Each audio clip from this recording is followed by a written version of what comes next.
Right. Chopper, do you want to introduce yourself first? Yes, thank you, Ethan. So, my name is Andrew Rusco, and I've a bit about me. I've done a bit of football, done a bit of futsal, done a bit of both, for me sins. Done a bit of coaching as well. So, through my footballing days in my youth, played for Brickfield, played for Hightown, and Chester City back then as well for me sins. And that's right. And then also. Then that was it for my youth, really. And then I had trials at Wrexham and Kevin Druids back then, but the academy system was new then. And then I started playing football again about when I was 19, back at Brickfield. And then I went on to clubs like Gap Queen's Park, Lex, Riddermewin, full circle back to Kevin Druids. Also, who else did I play for?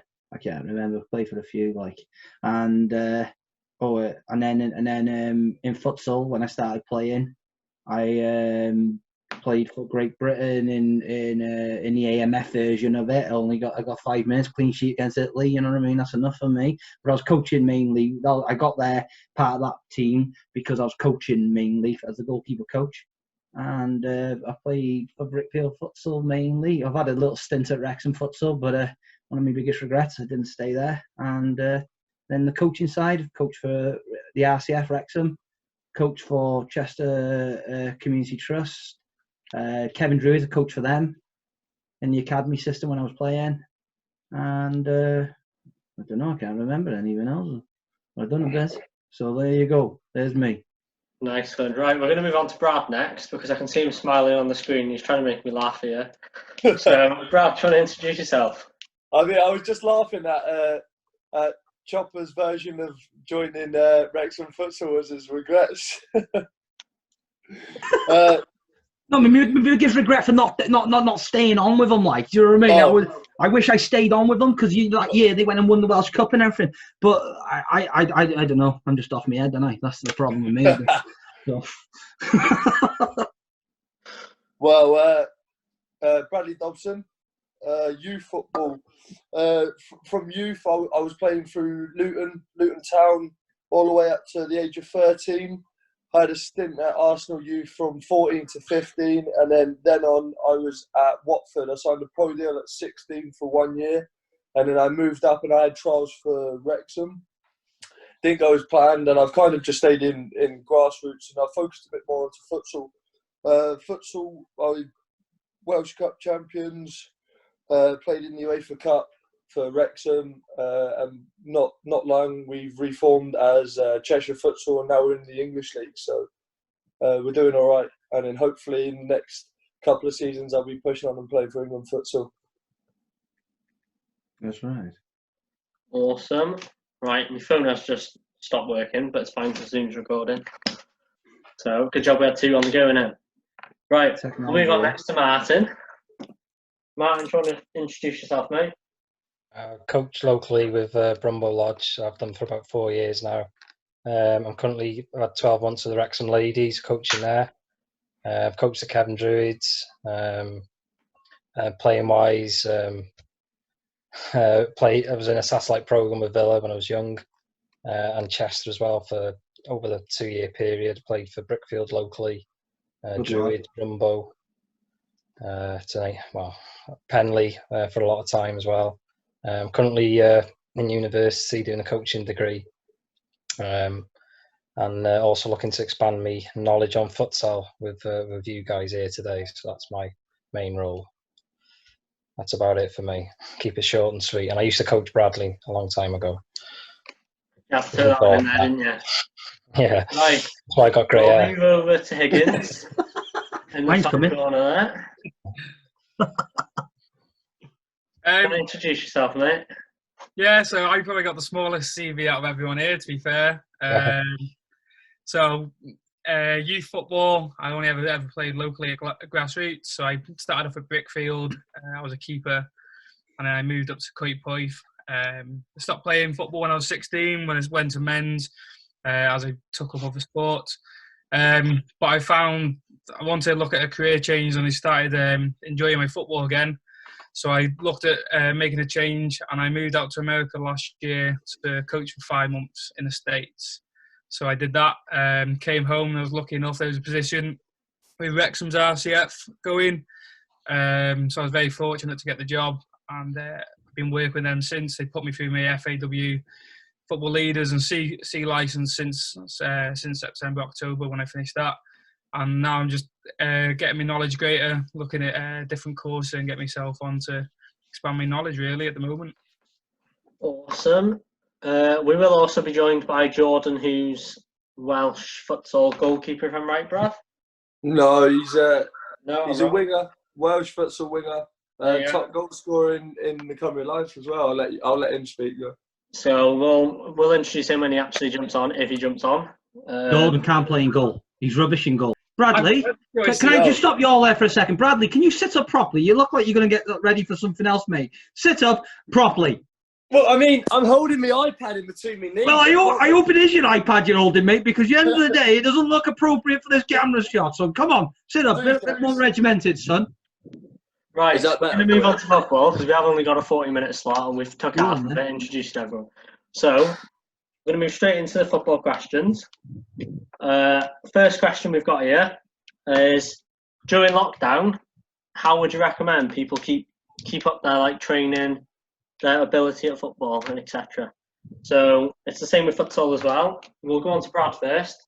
It seems it's aimed at football, this one. Football. I mean, all you need is a football. You can practice anything as long as you've got a ball. Cones help. Just go into a local field if it's you, your dad, someone.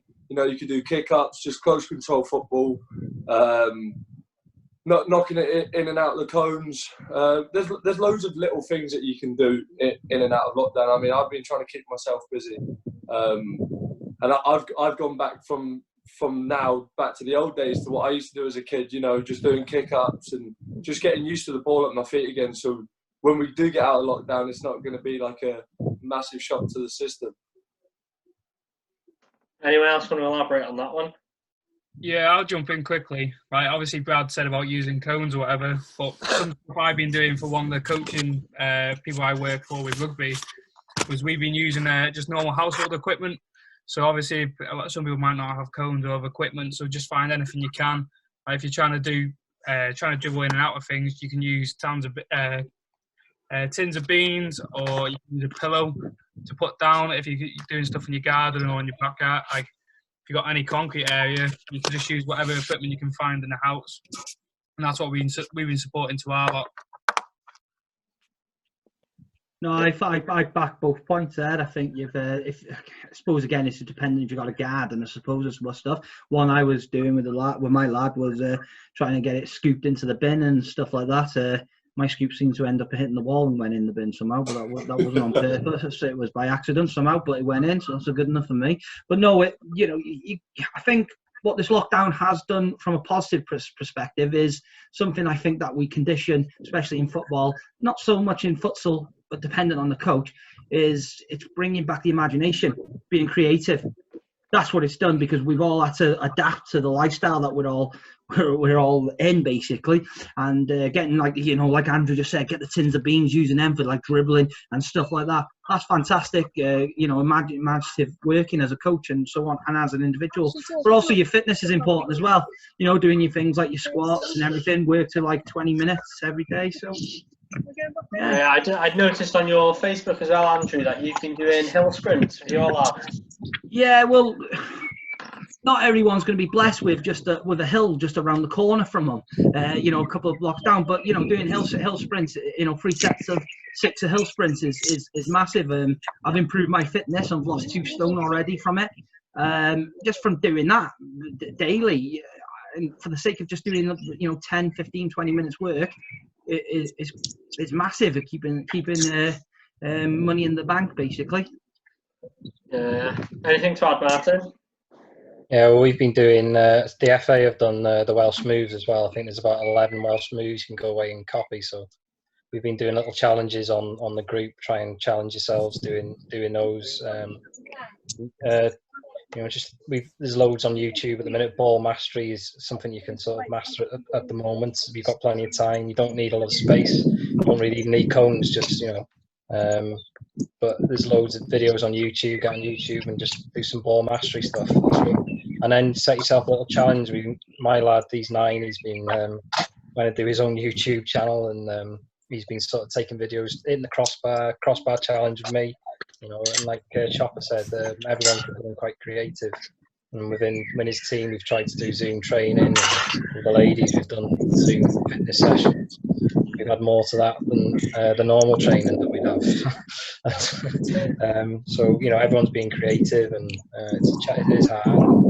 There's a lot. Everyone's got a lot of struggles going on at the minute, but everyone's being quite creative, and it's more about staying in contact with your players as well. I think from a coaching point of view, it's making sure they're okay, and you spoke to them before eventually we go back and then we're on the field and coach them again. But ball mastery, I'd say, really important to get a grip of at the moment while we're on lockdown.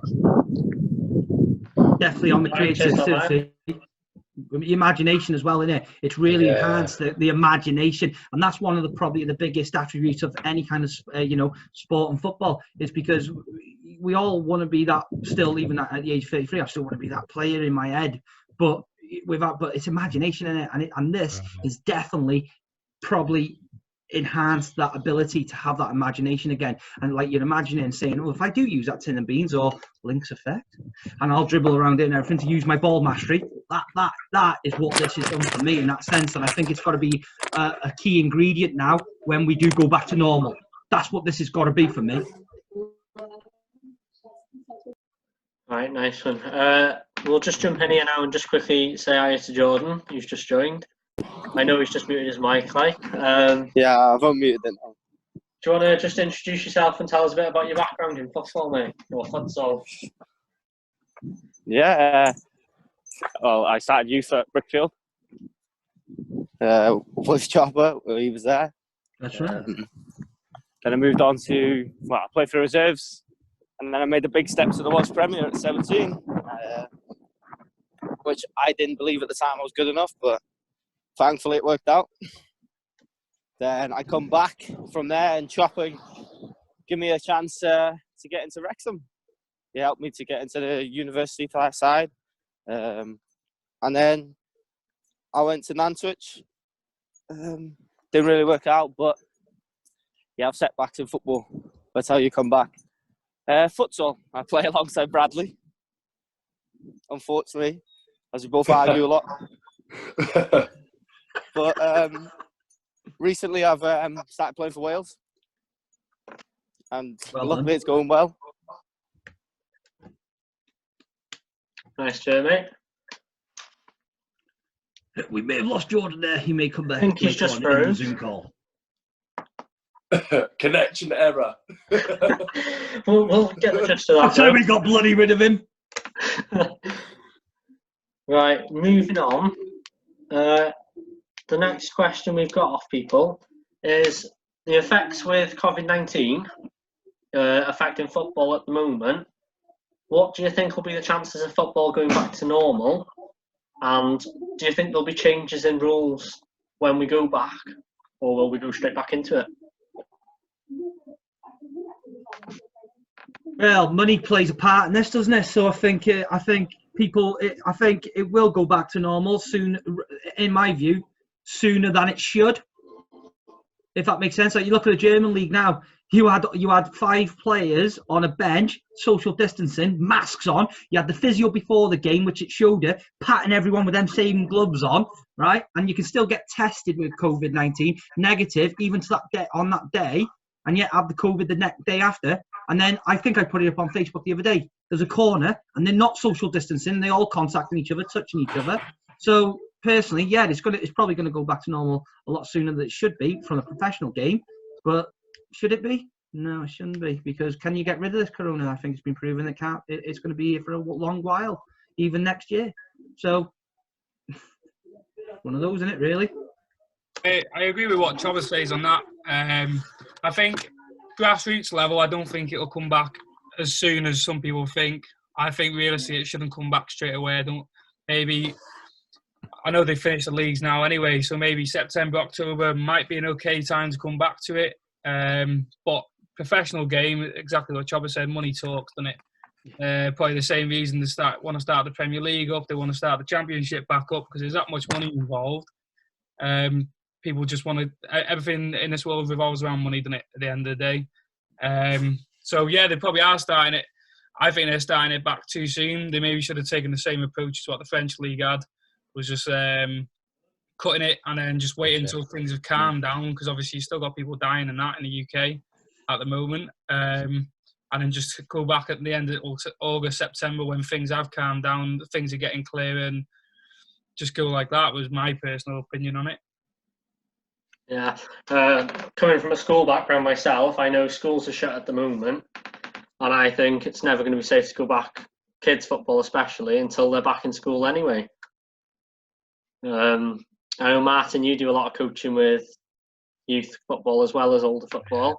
Do you think it'll be different between the age groups? It's going to be a big challenge when we go back. I don't think, when we start back, you'll get some parents that probably won't want to bring their kids, from my point of view, because of the danger. And then you've got the parents that look for an excuse anyway. So I think when we start back, you're probably looking at about 50% attendance, and then it's just going to build up. But grassroots, I don't know. I can't see any FA taking a risk.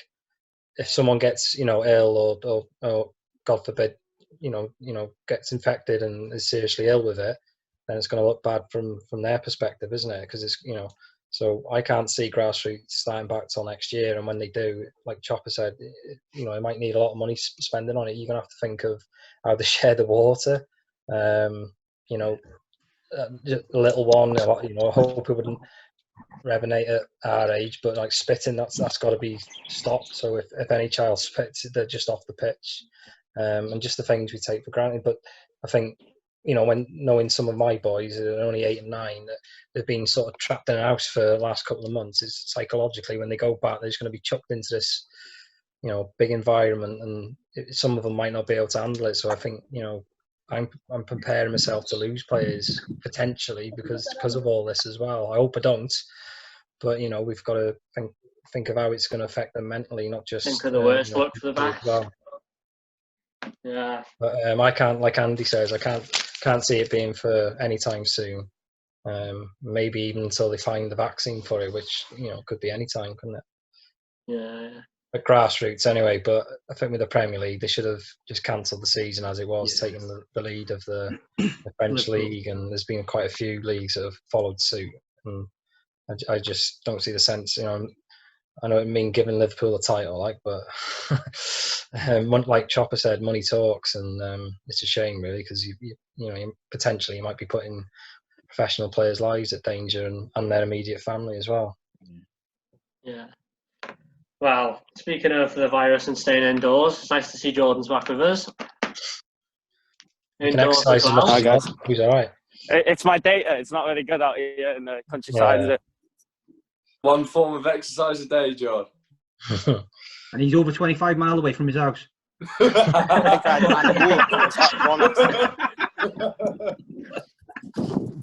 Still using my legs. That's what I'll say to him. That's right. Joining on to that question, we've got another question here of, do you think it's safe for players to train in smaller groups or one-to-one with a coach, providing they are staying 2 meters apart? Or do you think it's safer to just put a stop to all training other than on your own? It's quite a weird one, because at the end, they're letting people work in small groups and stuff like that. Well, there's probably not much difference with, you could have a 25-man squad, but one person that could have the virus. Even if that's the one person who's got the virus is one of the people you're training with, it doesn't make much. If you're training with more than 3-4 people, it's probably going to be as much chat. You might as well train with everyone personally than rather than just giving it a small group, because there's a chance everyone could have it or no one could have it in that team.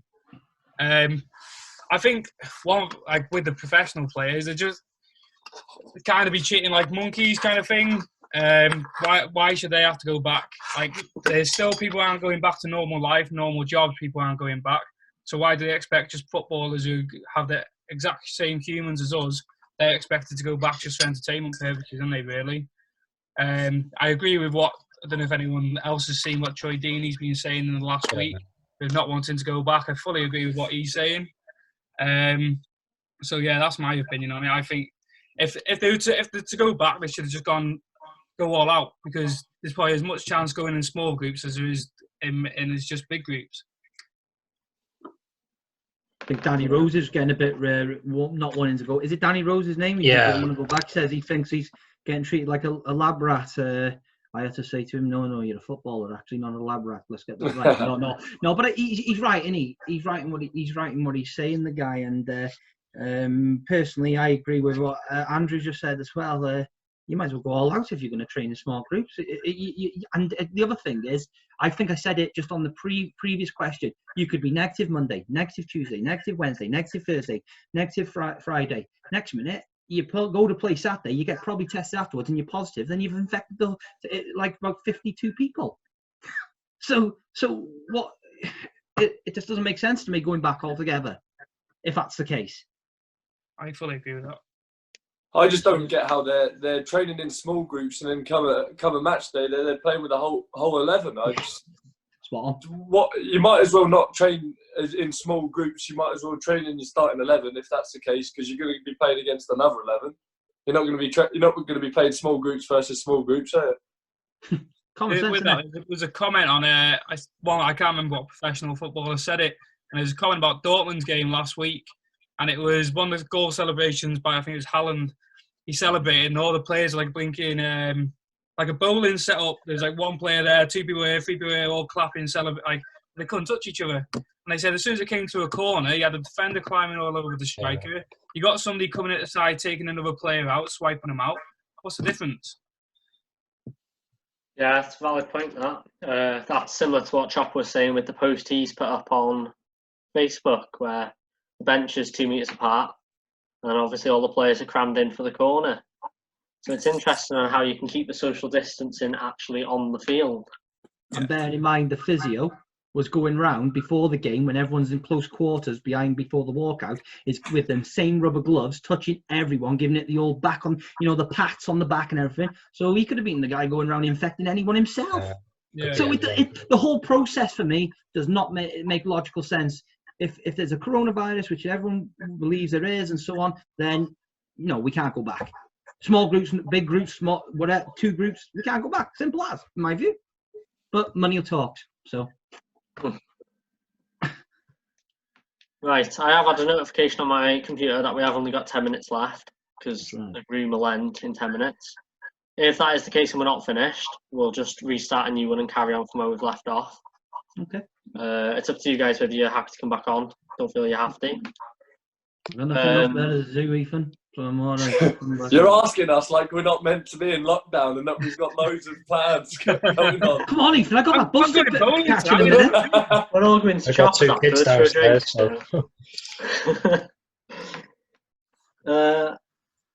Next question. We'll move on to a few of the younger people we've had questions for.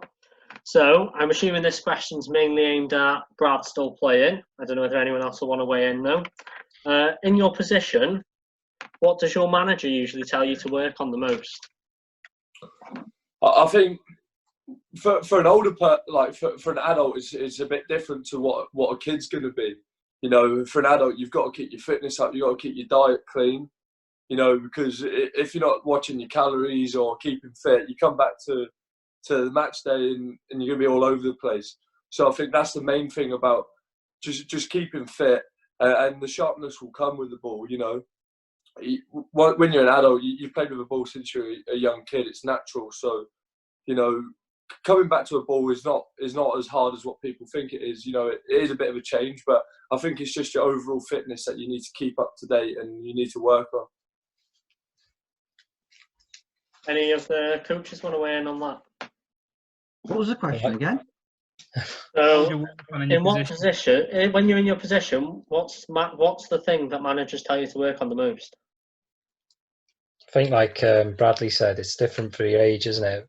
Like for Bradley's age, so the seniors, the adults, it's more about like tactical and fitness, whereas the kids, it's more about, technical, working with the ball and, ball mastery. Well, for my age, anyway, I always speak from like the youngsters on the 12, say, so it's all about just focusing on the ball mastery. So if you're really strong on your right foot, get better on your left foot, and try and vary the positions as well they play, and not just see them as a defender when they're about 8 or 9. Just be creative, like we said earlier on, and let them play different positions. You never know, you might find a gem playing someone in a different position.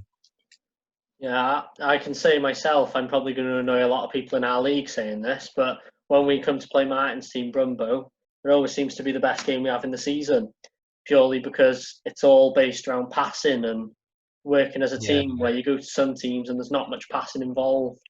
So I think it's nice to see that the younger players are listening to what the managers are saying and learning to pass. And I think that does come down to, as well, having older role models telling them the same things, which shows the managers do know what they're talking about. What age group are you dealing with, Ethan? I'll be under 10s when we Next go back season. now. Yeah. So you've worked with me, and I have a bit of a different approach again with this passing at that age. I have for when I've gone to, especially when I've taken the younger groups, I've always tried to incorporate less passing, more about get the players to be comfortable on the ball, run at players, skill, get yourself out of danger. A lot of that contact time from an individual point of view. I know a lot of people don't like that method because they say, "Oh, how is he going to get the ball? How are we going to get the ball forward?" and stuff like that. But I like that method of practice for me. I think that comes down to then coaching styles and the sport itself, as in between futsal and football. Obviously, football, you teach them to play 11-a-side on a full field. Are they going to be able to run the full pitch when I they think get to that age? that personally, in an individual point of view, that will help an individual player much more than passing the ball. It doesn't take long to pass a ball, but to dribble past players is a hard thing to do. So if you perfect, dribbling past players and with the ball comfortable at your feet, passing it 5 to 10 yards isn't a hard thing to learn. It will come. You teach a 52-year-old to do that, can't you?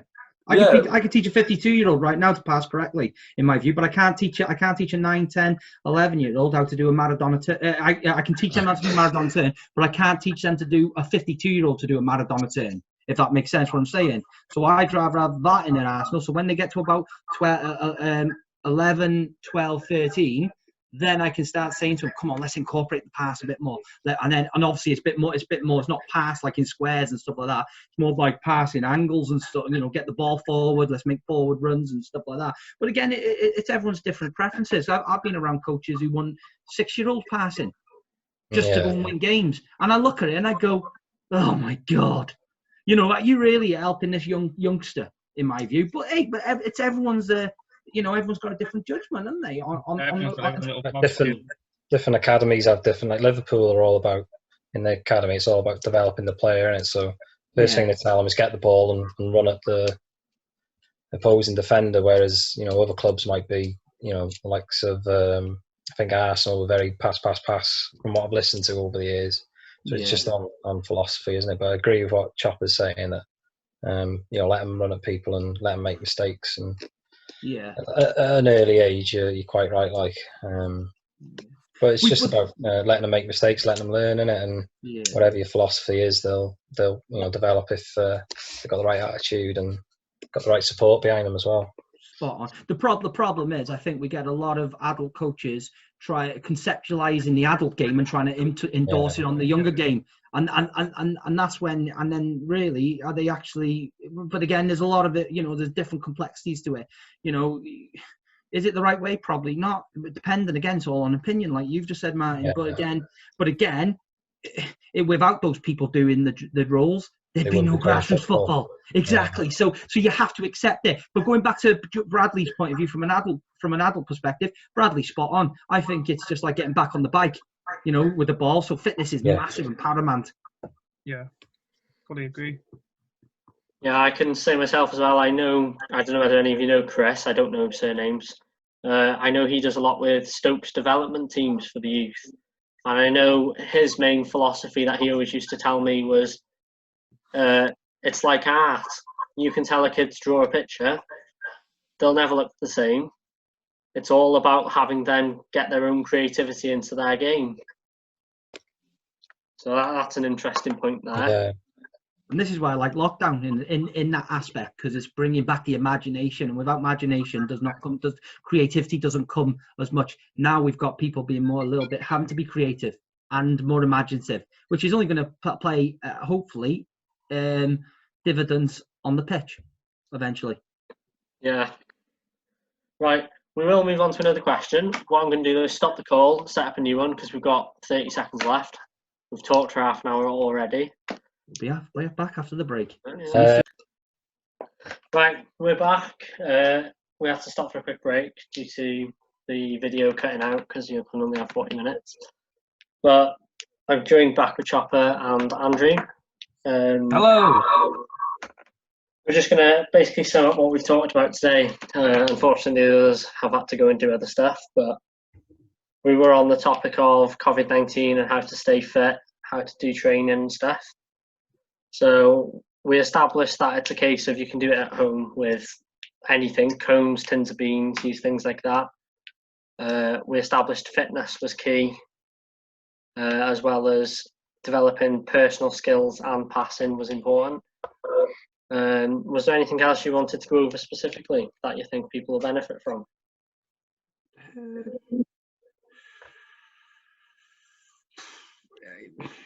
I think it's just using this period of time to try and enhance the imagination of players. For me, if I'm being honest, just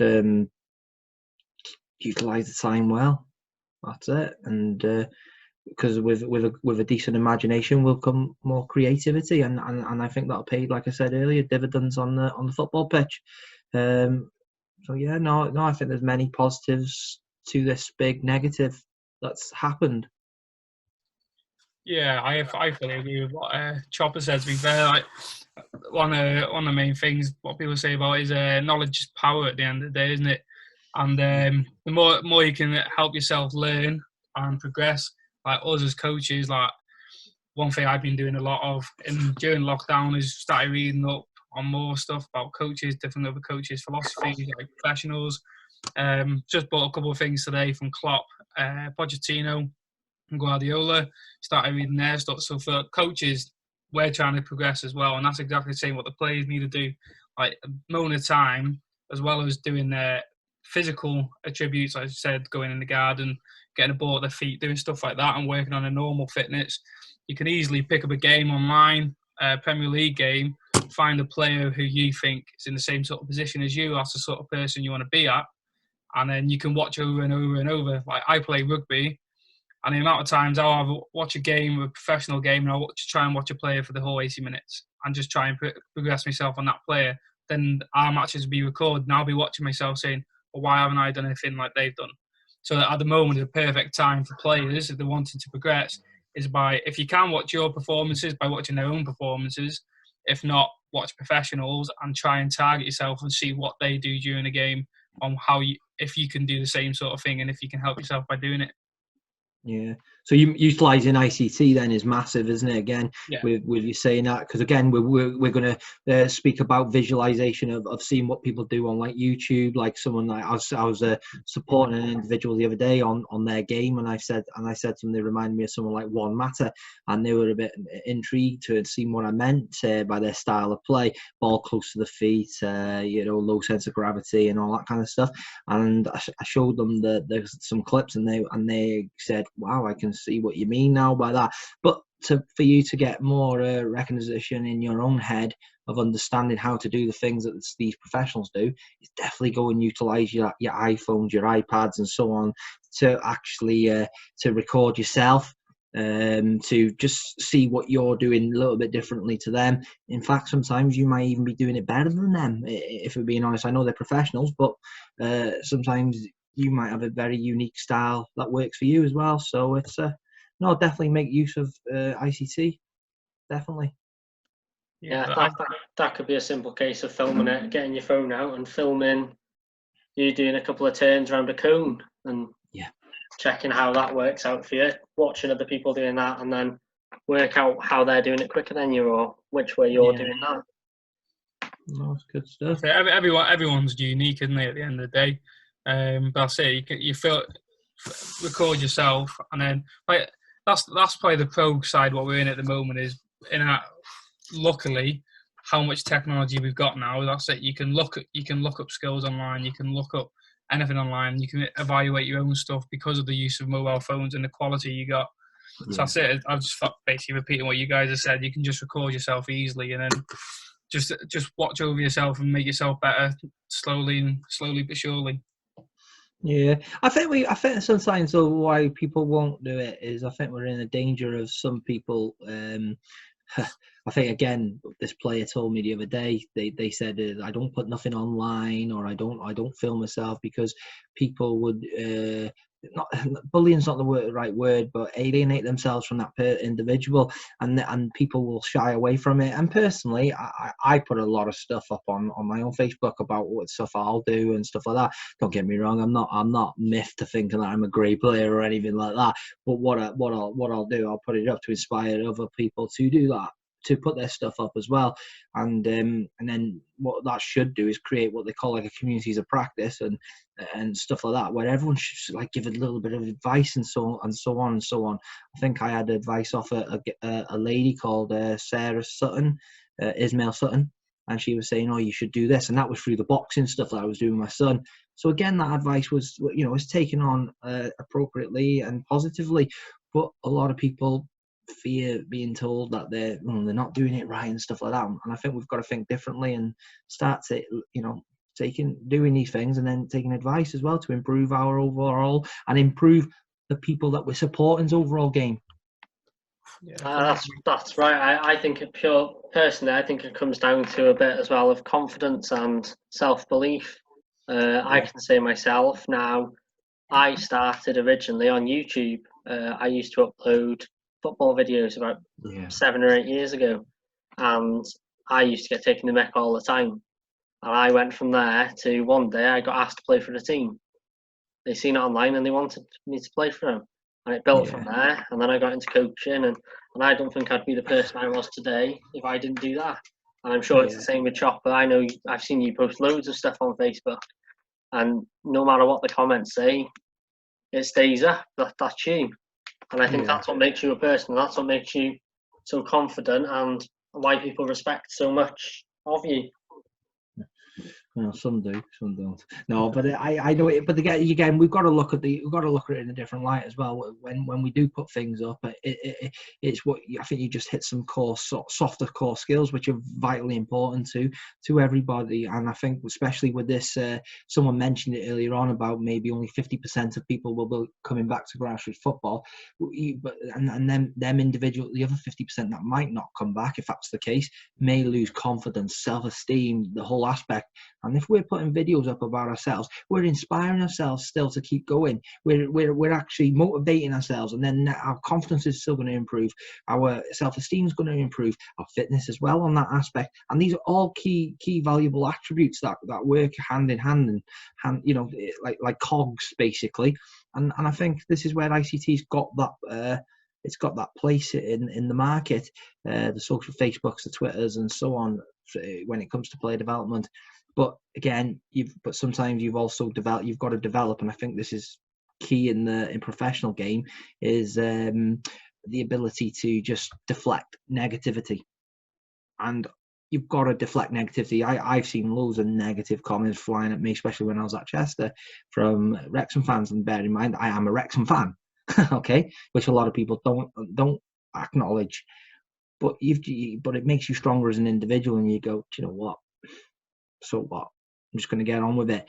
And I think it is another key ingredient in a player's development as well, to actually just take negative comments and just throw it away. Yeah, I think that's kind of what Brad hit on earlier, saying there's a difference between negative comments and constructive comments. Yeah. And you need to know you need to work out yourself where that line is, and what you need to listen to and improve, and what you just need to listen to and just throw away because it's not important. And I think that's what makes a player stand out. But I think one thing what's struggling a lot at the moment with younger people coming up. I don't know if you guys have seen it yourself, but seen it in schools as well.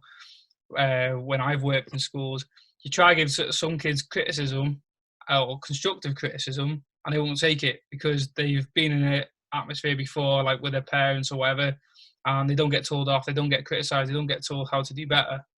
And then when a coach just trying to help them out as a player, or even just trying to give them a life skill, they can't take it, or they don't know how to take it because they haven't had that sort of comments or criticism or help before. And that's where I think us as coaches in here as well, that's where we have to try and help people understanding when something is constructive, and it's not always, they need to realise, we might have said a negative comment, but at the same time we're going to give them something to help them, and it's not always going to be something to put them down. It's going to be something that's going to build them up. Might be in the short term, but most comments is going to be in the long run. Yeah, constructive sandwich, I think you're talking about there. So when you do give them that negative, they've got to see it as a positive, a positive as well in their own head. But again, we're talking about developing people, then, aren't we? In the coaching, and again, I think it's valuable, and I think the professional game do it in certain aspects, but then but we all also know at the same time the drop-off rates that happen, which can actually still negatively impact that individual, and then they lose their confidence and they go to things like alcohol, drugs, and everything. So, but we've got to be conscious of, we as coaches, of with our players to hopefully give them the best service we can. That's it. I think it's the best way to develop is to listen to your feedback, but equally, the person giving the feedback's got to keep in mind the background of the person. You don't know what they've been through. Everyone's different, and you've just got to be wary of what you're saying and how you're putting stuff across. I know for myself, obviously won't name names here, we had a player who had issues in the past with being abused himself, and we weren't told that as coaches at the time. And this is going well back now to another team that I don't coach for anymore, but we didn't know that at the time. So the way we spoke to him was the same as everyone else. And then when we found out and he left the team, it was a case of, if we would have known that, we probably would have gone about things slightly differently. Yeah. And I think it is equally as important that we're informed as coaches about background information like that, so we can be there to support the child, not just with the football, but with their development as well and understanding of things. Yeah, no, I fully agree. I fully agree with you there, Ethan. I fully agree with everything that's been said. It's a very, very tough subject, everything we're talking about. But again, to pull it back, it's all part of us as coaches developing ourselves to actually develop the best athletes that we can possible, and the best humans possible as well. I think that's the key thing, isn't it? Really, it's you might have a kid for 1-2 years who might not like football or the futsal or anything like that. He's only there because he's had to, or his parents are taking him or whatever. But if you can give him a couple of guidelines to take outside of football or whatever sports which anyone else may coach, then that's the key part, is helping them in the future rather than just a short term, isn't it? Yeah, correct. No, I agree. I fully agree with that, mate. Moving on to a lighter subject just before we finish up here. I think it's time we tell Higgins his TV's still on behind him. Yeah, I know it's still on. Something moving about. The TV remote to the side of the bed, and I can't even bother getting up. And he's got fans behind him as well. Got a fan behind him as well, you know what I mean? He's a lucky lad. Yeah. One fan, mate, is. Look at him. That's right. I'm confused to where he is, because I look out the window and it's pitch black. Out the back of his window, it's sunny. I know, mate. Which part of Wales are you in? It's in Wrexham, mate. It's not too bad here. Anyway, so any other topics anyone wants to bring up this one before we move on? Or before we end? No, that's it for me. I think I think if we're ending, and I appreciate you. Thank you inviting me onto the onto your show. To be honest with you, mate, I've really enjoyed it, and and I'd love to do it again. I've appreciated you both being on. Obviously, I know you've not got much to do at the moment with this lockdown, but obviously you don't have to be on here. You could be at home doing other stuff. So we do appreciate you coming on. For those watching, we are going to be trying to do a few more of these. I know since I posted the photo of this one that's about to go out, I've had about 50 people comment they want one about VAR. So we will look at doing that. If you want any other videos coming out about different things, mention your topics below. And if you've got some sort of football background, drop me a message. We'll add you to the group and you can talk with us. I know Brad Dobson's very kindly offered to get one of his mates from Sheffield United's under-23s first team to jump on with us at some point. So hopefully we can get an interview with him as well, which will be up on this channel soon. So other than that, I just wanted to say thank you to both of you two and everyone else who's been on, but obviously had to go early, for talking to us today. And if you're interested in joining in any other topics or want to bring your own topics in, drop me a message and we can sort something out for them as well. Thank you. Appreciate that. Take care, lads. All right, stay safe, guys. Yeah. See you later.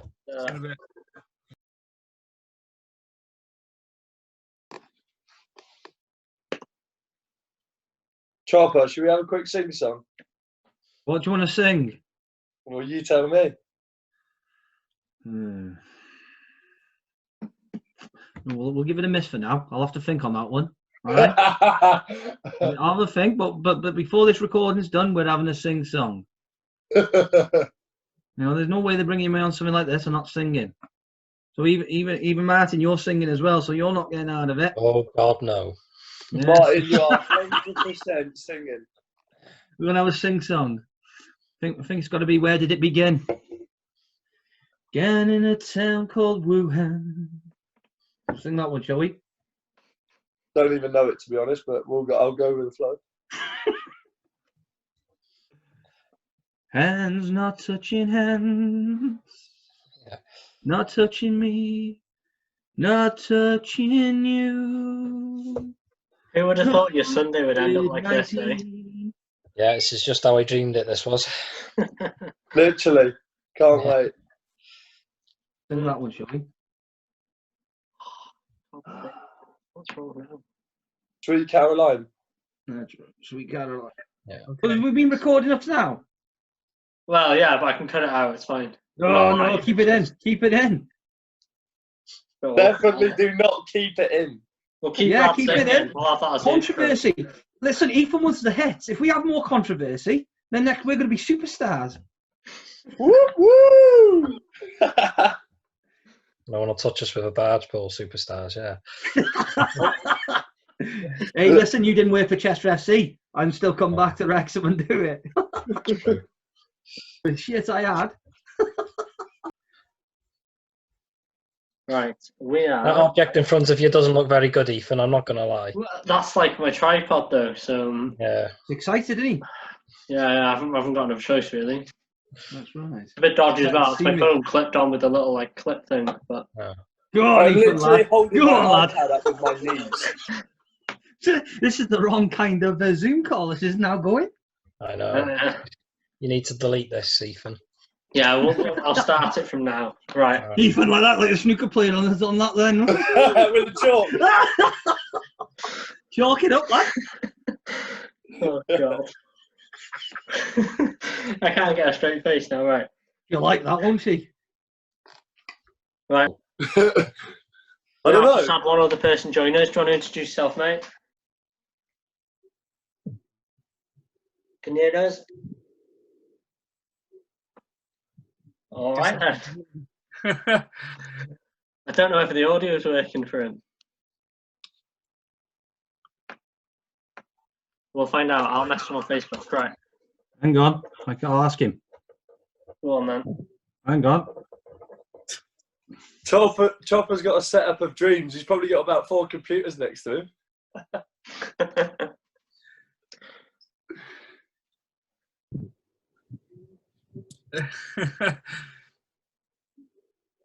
I don't think no, can't hear us either. Can you hear us? Yeah. Oh, he's speaking. Oh, there you go. We got him. Yeah. Try and introduce yourself, mate. Tell us a bit about your background and that.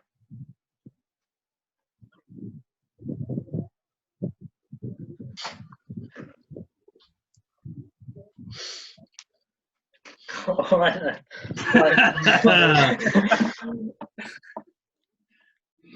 Right. Well, I mean, that was a good CV. Bradley,